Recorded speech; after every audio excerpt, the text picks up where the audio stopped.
మన ప్రభువును రక్షకుడైన యేసు క్రీస్తు అతి శ్రేష్టమైన నామాన్ని బట్టి ఈ ఉదయకాల హోసన్న దైవ సందేశాలు అనే కార్యక్రమాన్ని వింటున్నా.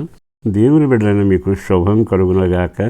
నా దేవుని హస్తం ఎల్లప్పుడూ మీకు తోడై ఉండి క్షేమకరమైన యథార్థ మార్గంలో నడిపించునగాక. ఈ శుభవేళ మీకు విషయాన్ని జ్ఞాపకం చేస్తా. క్రొత్త సంవత్సరంలో అడుగు పెట్టాం కదా, అంతా క్రొత్తగా ఉంటుంది. అన్నిటికంటే క్రొత్తదనం కావాలని మనసు కోరుకుంటుంది. ఈ సంవత్సరమైనా అంటూ మనసు ఏవేవో ఆశిస్తూ ఉంటుంది.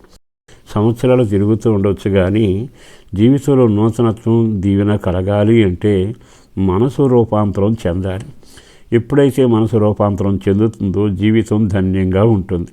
కనుక మన వ్యక్తిగత జీవితంలో ఎల్లప్పుడూ ఆ విషయాన్ని మనసులో పెట్టుకొని దైవ సంబంధమైన దీవెనల చేత మీరు నింపబడాలని నేను కోరుకుంటూ ఈ విషయాన్ని మీతో చెప్పాలని ఆశపడుతూ ఉన్నాను. మనం ఎప్పుడైతే దేవుని వైపు తిరుగుతామో దేవుడు మన వైపు తిరుగుతాడు. ఒక్క మాట మీతో చెప్పాలి. వస్తువులు ఉండొచ్చు, వ్యక్తులు ఉండొచ్చు, పరపతి ఉండొచ్చు, పదిలమైన గూడున్నా నీకు తృప్తి ఉండదు. కానీ ఇవన్నీ కలుగు చేసిన సజీవుడని దేవుడు కానీ నీతో ఉంటే ఆ జీవిని ఆనందంగా అనిపిస్తుంది. ఆ సంతోషం ఎంత అని వర్ణించాలి. అందుకని చిన్నపిల్లలు ఏంటంటే తండ్రి కానీ తాత కానీ చిరుతిండి అంటే కొన్ని స్వీట్లు చేస్తే వాటి మీద సంబరపడతారు. కానీ ఆ ఇంట్లో ఉన్న తల్లి మా తండ్రి నా దగ్గరకు వచ్చాడు, నాతో ఉన్నాడని ఆమె సంబరపడుతుంది. అంటే మనం ఎదిగిన స్థాయికి రావాలి. ఈ రోజున మీ జీవితానికి ఆనందం కలగాలి అంటే కీర్తనాకారుడు రాసిన 34వ కీర్తనలోని 18వ వాక్యంలో ఇలాగున రాయబడి ఉంది. విరిగిన హృదయము కలిగిన వారికి ఆయన ఆసన్నుడు, అంటే వారి దగ్గరకు వస్తాడు. ఎంత చక్కగా ఉందండి. ఆయన వచ్చాడు అనుకోండి, ఏం జరుగుతుంది? వారి శ్రమల్లో నుండి వారిని విడిపించు. అర్థమైందా?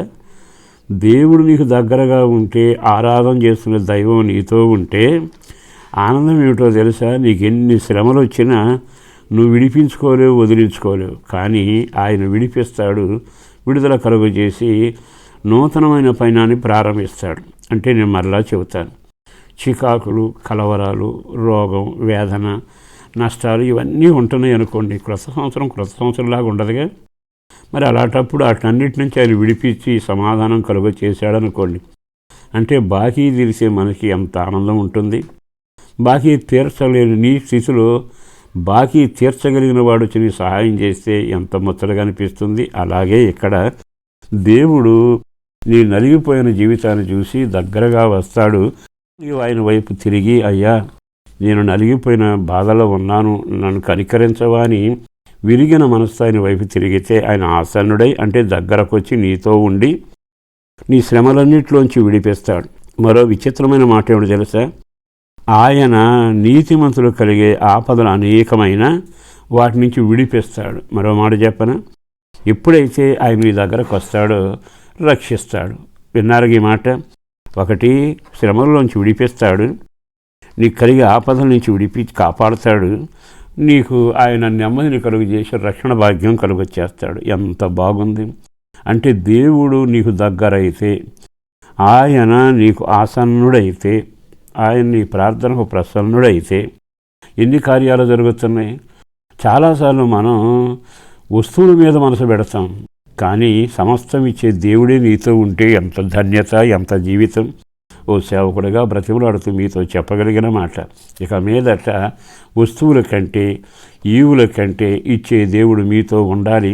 ఆయన మీకు దగ్గరగా ఉండేట్టుగా మీరు ఆయన వైపు తిరగండి. జీవితాన్ని మార్చుకొనండి. ప్రార్థన చేయడం మొదలుపెట్టండి. అయ్యాని కేక పెట్టండి. అద్భుతాలు చేసేవాడు నీకు సమీపంగా ఉంటాడు. అంత దగ్గరగా ఉన్న దేవుడు నీ పట్ల తలుపులు తీయబోతున్నాడు. నూతన సంవత్సరంలో క్రొత్త కార్యాలు, క్రొత్త అనుభూతి మీరు అనుభవించుదురుగాక. పరిశుద్ధుడును ప్రేమామడి నా ప్రభు, వందనాలయ. అపారమైన నీ ప్రేమ కొరకు ధన్యవాదాలు.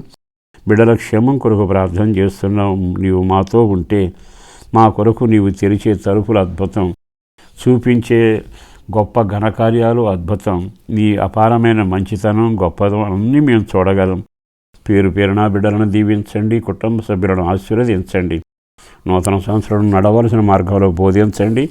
అన్నిటికంటే కృపచేత నింపి నడిపించి ఘనత మహిమ ప్రభావాలు పొందుకుంటూ దాచిన సిద్ధపరిచిన మేలుల ద్వారా వాళ్ళని తాకండి, సమీపించండి, వారితో మీరు ఉండండి. అదొక్కటే ప్రార్థన. రక్షణ భాగ్యంతో నడిపించి మేలు చేయమని యేసు పేరట వేడుచున్నాము తండ్రి. ఆమేన్.